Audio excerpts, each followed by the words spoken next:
Hey everybody, welcome to the Creativity Cave. I'm Dina Rico, and as always, I'm always excited to be stamping with you. And today is no different because I love the card that I came up with for this week's What Will You Stamp challenge, which is focusing on Happy Birthday Gorgeous. And this is one of my favorite new stamp sets in the catalog. It comes in a bundle with the amazing Happy Birthday Framelit, which I do not have next to me. So here is a card that I made with that framelit. You can see it's super cute. I love it. And so this card uses a really cute color scheme, which actually I think I used on last week's What Will You Stamp challenge. And it is such a fun, happy color combination that I actually stumbled across when I was putting my ink pads away. I had these three ink colors right in a row with one another, and I thought, how adorable. I added the pool party, and then I needed some pear for leaves, and voila, there you go. I think, I was thinking I had the card that I made with this last week handy, but I don't. Anyway, you can check it out on my blog. But all of the information that you need for this card, photos, supplies, dimensions, colors, all that good stuff is on my blog. So make sure you check that out. There is a link in the description of this video. And of course, if you need to purchase any of these supplies, I would be so appreciative if you would order them from me. And on top of that, I also have a brand new online class using this bundle, and I'm so excited about the projects. I already have great projects planned, and I can't wait for you to take the class and enjoy some amazing inspiration. In fact, I have a ton of extra ideas to go with that online class. It's pretty awesome. So all those details are on my blog post as well, so make sure you do check that out. Also, if you have not subscribed to my channel, just click the little box right here and you can subscribe and never miss any amazing videos. So here we go. First of all, I'm going to grab a little piece of paper to protect my background, though I don't totally, well, I kind of need it. I'm a messy stamper, what can I tell you? Okay, so I'm going to start by taking a Whisper White panel of cardstock, and I have, actually, I'm going to take and use a framelit. I got to grab it, it's out of reach.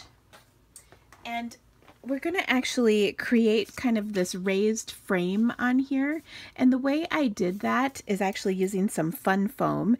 And then I'm using two framelits. I have a circle from the Stitch Shapes as well as a circle from the Layering Circles framelits. And I'll die cut the two of these together to create this raised frame. But what I want to do on my card to help figure out the placement of all of this good stuff is I'm going to actually take a pencil and then just trace the inside of the layering circle. Now you don't, it can be really light, and then we'll actually erase this before we finish.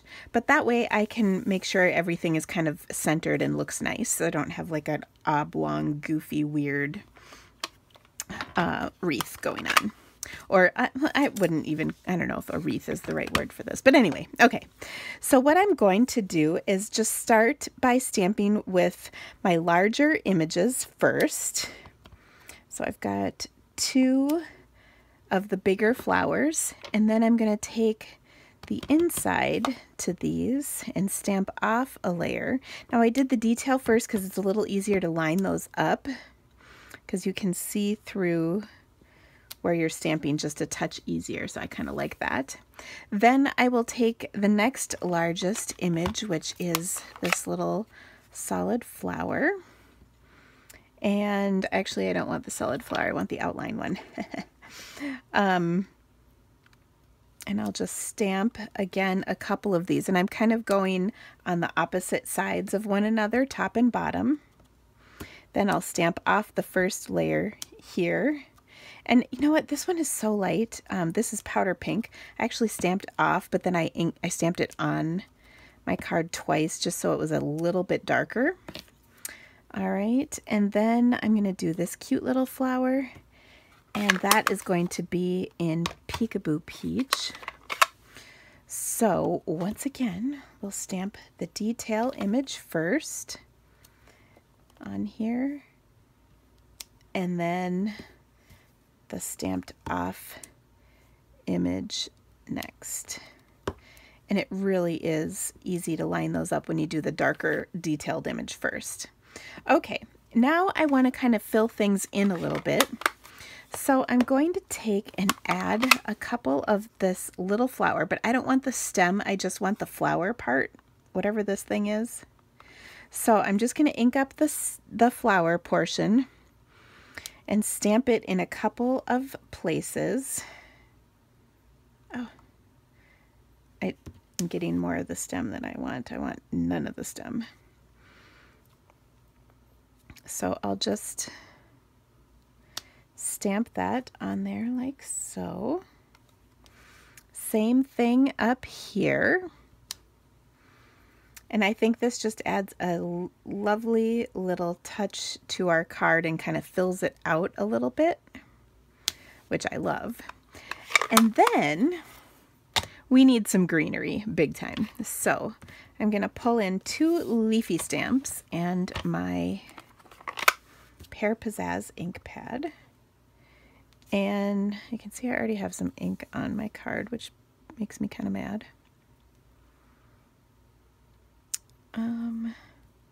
There we go. Just trying to get the orientation correct on this.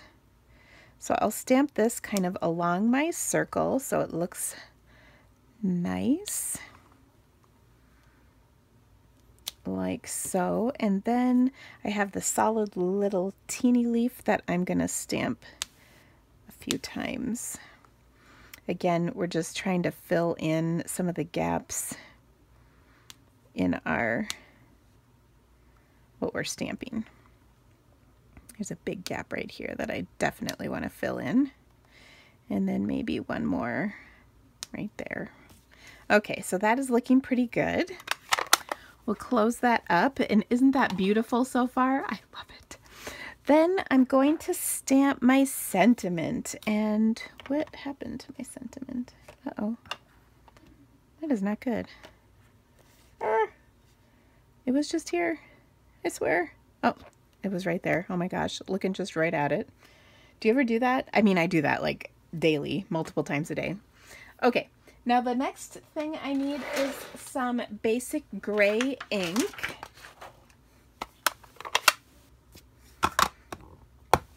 And I'm going to stamp It's Your Day. And I love It's Your Day because this could be all sorts of different stuff. It could be a bunch of different things that you're saying it's your day for. So that's kind of awesome. All right. Now I want to erase my pencil lines so that my card is pretty and doesn't have any of those lines on there. It's like I just could stamp this perfectly naturally. I mean, of course, most people would believe that, right? Okay. Now what I'm going to do is center these 2 framelits on here like so and cut them out, and I'll be right back. Okay, so I actually cut these 2 times, once out of fun foam and once out of the cardstock that we've just stamped. Okay, and what happens is I get this ring. Now I'm going to leave the ring here and use this to mount my little ring of cardstock. Okay, so first of all, let me set those aside. I want to use my Tombow liquid glue, and I'm going to just take and put a little bead of glue on the edge here of my ring. And then I will adhere that to the ring of fun foam. And when you leave the center circle in there, it holds its shape much better, and this is way easier to do. Okay, so I'm just going to let that sit for a minute. Then I'm going to go ahead, and I have kind of the rest of my card pieces. So again, all the dimensions for this are on my blog. You can check that out. So I will go ahead and adhere these together. So I'm using powder pink and Peekaboo Peach cardstock, and then I will go ahead and adhere my card right on here. or my panel, I guess I should say. Okay, now this should have set up pretty well. We'll remove this stitched shape circle. This is fun foam, so it's got some dimension. I can hold on to this and use it again for something. And then I'm going to put again some glue right up to the edge there, and then a little in the inside. And then I want to make sure that I line all of my stamping right up. That does look lined up, but it's not. But that is. There we go. I did that last time too, where I had it upside down. That means I did a really good job of stamping things incorrectly.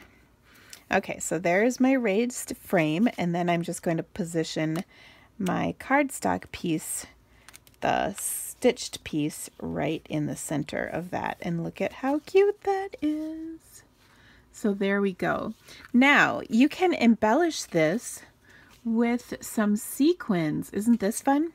So these are from the iridescent sequin assortment. This is new in the catalog, and I have some really helpful tips for you on this one. Now these sequins are super staticky. They definitely want to stick to you. So what I recommend is putting a little bit of poster tack, that stuff you use to hang your posters up on the walls without it sticking or damaging your walls. Put a little bit of that on the end of a stylus, and then you can use that to pick things up. Now I'm going to sit my tushy down here and put these on for you because it's easier to sit down and do this. I'm also going to close up my ink so that I don't have a situation arise. Because you know me, that is kind of my deal. Okay, so first of all, what I'm going to do is I do half a circle at once. I'll do this and put 3 pieces of sequins, or 3 sequins in the center of each of these. And then I'm going to put one on the outside and one on the inside right here, just to decorate. And then I'll do the other half separately. So on my larger blue flower, I can just put a larger sequins right in the center. This one was bigger, so I just kind of picked it up with my fingers. Now I got a small flower, so I want a pretty small sequin right there. Look at how it all coordinates. I love it. Then I'll take and put a sequin right here that's kind of green. There we go. And we'll take a cute little pink one for right here. Sometimes I kind of reposition them. And then, let's see, we'll do another green one, I guess, for right here. And again, sometimes I can position them with my fingers easier, but it certainly helps to have that little poker. And then I'll do the same thing where I'm just adding some dots, and I'll put one on the outside here, and I think I'll put another one on the outside there. And it all kind of gets down to what works for you. Again, those bigger ones I find are almost easier to do yourself with your fingers, but it's whatever works best for you. And I love the color variety that's in here. It's kind of nice too, because I think you can really kind of mix things up, and these different colors will work with a variety of shades of ink, so you're not just stuck with these colors. So there we go. Isn't that so fun? I hope you enjoyed our video today. I hope you will take this online class. You will not be disappointed. There will be so much inspiration for you. Thank you so much for stamping with me today, and come on back tomorrow. We'll see you again soon. Bye.